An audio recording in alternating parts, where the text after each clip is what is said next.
I runga I te ngoa tamaiti te wairua tāpū ngā anahera pono me te māngai.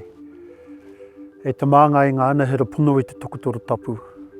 Kia toto mai ona koutou ki Wainganui ki tēnei whakamoimiti. Hei tātare ngā kupu katoa e whakapoakina nea mātou i roto te koutou kororiatanga. Ko koutou nei hoki te timatanga.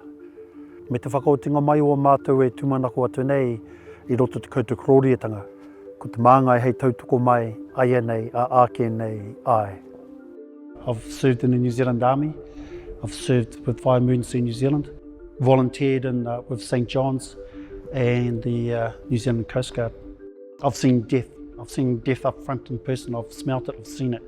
I've seen it affect friends of mine, but I've also seen that trauma take friends away from me.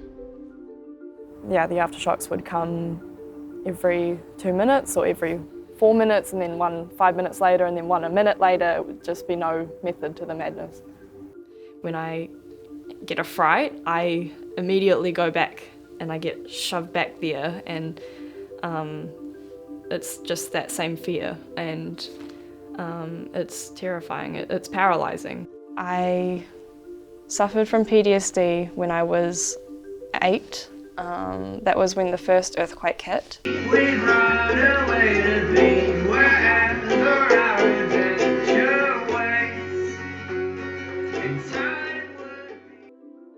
2.5 years basically after the accident.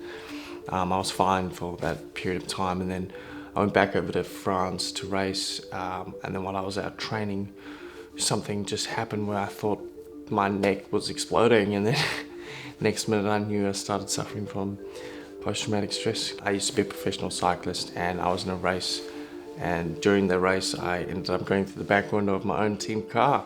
It made me retract from life. It's made me not want to socialize. It's made, my sport that I enjoy with a lot of my friends become problematic, because here's me crying all the time and having, flashbacks.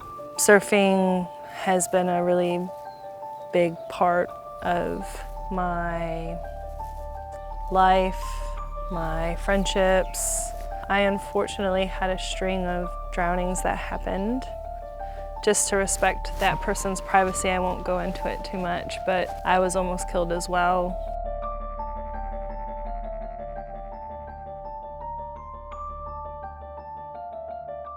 PTSD is post-traumatic stress disorder and a stuck response potentially to a traumatic event. A traumatic event is something that gives a feeling of being in danger that will naturally stimulate a response in the brain to activate the sympathetic nervous system to create a response. Any sensation has to go through the thalamus. The first place that it sends is something called the amygdala that sits very close to it. One of the main known functions of the amygdala is to assess if this sensation or if this input that is coming into the brain is a threat or not, or is it safe. If it says that it is safe, then our brain is open to processing, open to thinking, open to planning, open to being creative.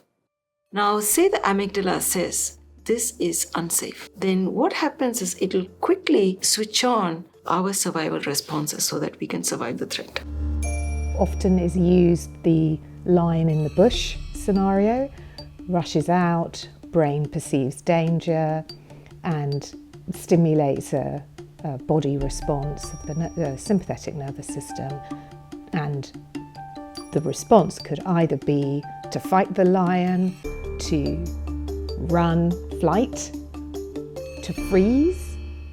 It's likely and possible that the nervous system will return back to a more normal state. However, if something in that process doesn't work very well, then it's possible that the person then can move from what one might call an acute sensory response in the first hours, days and weeks to a more long-term state. For me, at least, I don't really love that it has disorder at the end, but it's not just stress, it's really an injury. It is by far the worst, most difficult injury I have ever come into contact with myself. In a way, it feels a little bit funny to want empathy or, because I'm still here. So the alternative is different than that. I still get anxious and things around the anniversary. I also have some intrusive thoughts around my birthday. I saw a lot of stuff that day. It might be somebody sitting in a classroom or a meeting or a lecture hall. It might be somebody who's being assaulted. Then they could trigger the flight response, but they're not running.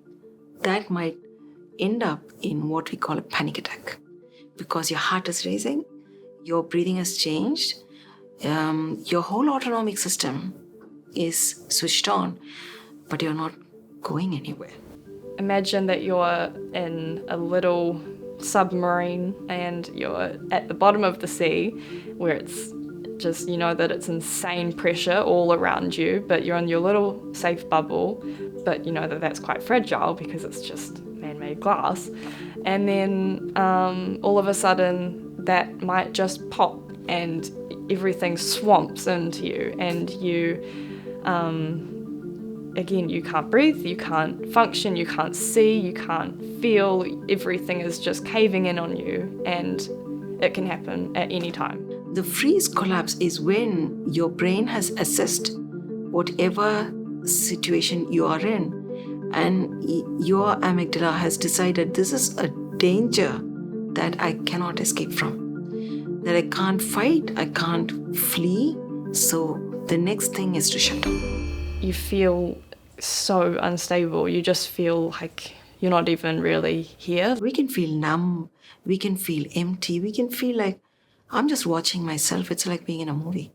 A moment last year, I remember I was sitting on the couch just after I'd had a panic attack that had almost led to me sticking something in a power socket. And I was just sitting on the couch, exhausted, and I heard Fee saying that I just want my sister back. The coolest thing in the whole wide world, and we love you so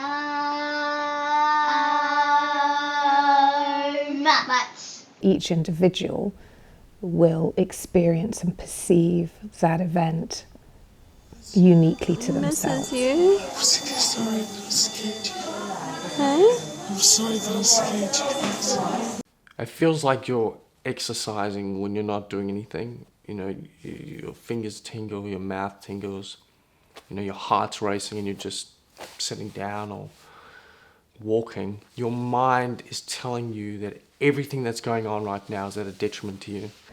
Because part of the body's reaction to the traumatic event can be to go into a vigilant state. They can become particularly hypervigilant to similar events. They can become nervous about going into certain situations that might trigger memories. They can have intrusive thoughts, nightmares, repetitive remembering of the event that has taken place.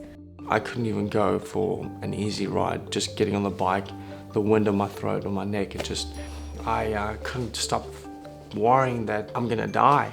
And when those panic attacks started getting really, really bad, I went to hospital like 3 times thinking I was dying, getting checked and everything was fine.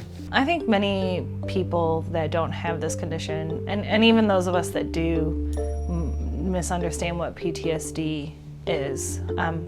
For a start, it's extremely varied.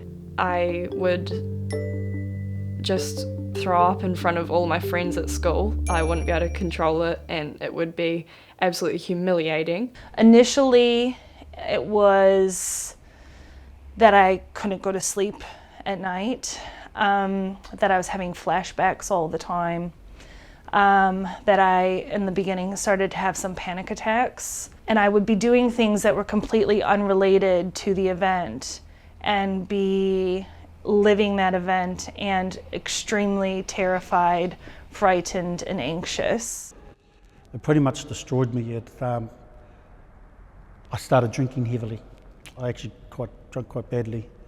I became angry. I put on a lot of weight. My health just dropped tenfold. Lost relationships, lost friends.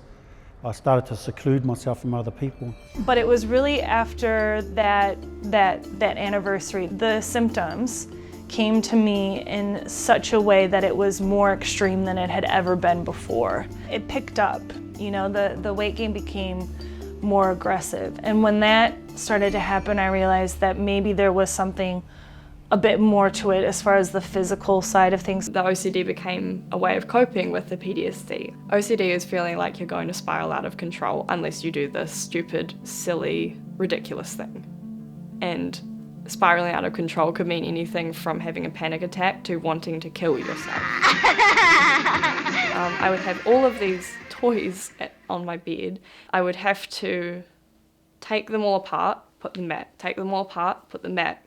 It reached a point where I was just exhausted. That was what I had to get to, the feeling of being complete before I could stop. See, when I came back from overseas, I became a firefighter. So I was still being exposed to trauma. So seeing trauma for me started to become normal, but how it was affecting me, I hadn't easily identified that yet. So it took about 6 years. There's a lot of damage done in 6 years mentally. Complex PTSD versus PTSD is simply a matter of the quantity of events compounding. In terms of the presentation, there isn't an enormous difference, but it's more founded on the fact that a person has had so many different events, and each event hasn't necessarily been able to be resolved. Trauma affects people differently. None of us are the same. It's our uniqueness as human beings. Like physically, I'm a big guy, but mentally, I'm fragile. Some can get through it without having any mental issues. Some can't, and I'm on that side. I'm the can't side.